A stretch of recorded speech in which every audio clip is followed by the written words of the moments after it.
ગૌ માતા કી જય ગૌ માતા જય ભગવાન। આજે ભાવનગર જિલ્લાનો જે કાંઈ વિવાદ હતો આ વિવાદનો અહીંયા સુખદ અંત આવ્યો છે।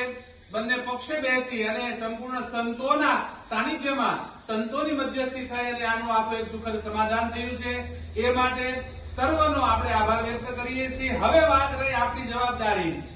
આવતીકાલથી આપણી સર્વની જવાબદારી છે કે દી ઉગે પહેલા આપણે ગાયો ગૌ સેવામાં લાગી જવાનું છે। એટલા માટે થઈ જ્યાં પણ બીમાર ગાયો છે, જ્યાં પણ દુખી ગૌ માતાઓ છે, લઈ જઈ ગૌશાળામાં લઈ જઈ યોગ્ય સારવાર કરશો। આપણી સારવાર કરવાની, સેવા કરવાની જે પ્રવૃત્તિ છે એ રાબેતા મુજબ આવતીકાલથી આપણે શરૂ કરી દેવાની છે। એટલા માટે જેનો આમાં સાથ સહકાર મળ્યો, આડકતરી રીતે પ્રત્યક્ષ પરોક્ષ જેણે આંદોલનની અંદર સાથ આપ્યો છે, આ સર્વનો અમે ખૂબ ખૂબ આભાર વ્યક્ત કરીએ છીએ અને આ આંદોલનને અમે પૂર્ણ જાહેર કરીએ છીએ અને આવતીકાલથી સર્વ ગૌ સેવામાં લાગી જશે એવી સર્વને અપીલ કરું છું। અને પૂજ્ય શરદગીરી બાપુ આપણી વચ્ચે છે ત્યારે બાપુને પણ આપણે વિનંતી કરીએ કે સર્વને પોતાનો ભાવ આપે। જય ગૌ માતા, જય ગૌ માતા।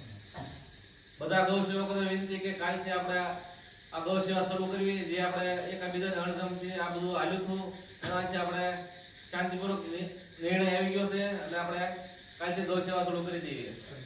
ખૂબ ખૂબ આભાર બધાનો। જે કાંઈ અરજીઓ હતી એ બધું પાછું ખેંચે, બધું સુખદ બધું થઈ ગયું છે, કોઈ ચિંતાની વાત નથી। આવો વળી પાછા આપણે સર્વ ભેગા મળી અને જગતજનની ગૌ માતા જેને રીબાતી હોય, પીડાતી હોય, દુખી હોય એ ગૌ માતાની સેવાની અંદર બધા ફરી પાછા લાગી જાય, પૂર્વવત બધા સેવાની અંદર લાગી જાય અને એવા પ્રયત્ન કરી કે મારા ભાવનગર જિલ્લાના કોઈ ખૂણે, કોઈ ખાંચરે, કોઈ ગલી શેરી મોહલ્લામાં ગૌ માતા દુખી હોય, વાગ્યું હોય, પીડાતા હોય એ પીડાતા ન રહે। આ માટે સર્વને પુનઃ વિનંતી। બોલો શ્રી ગૌ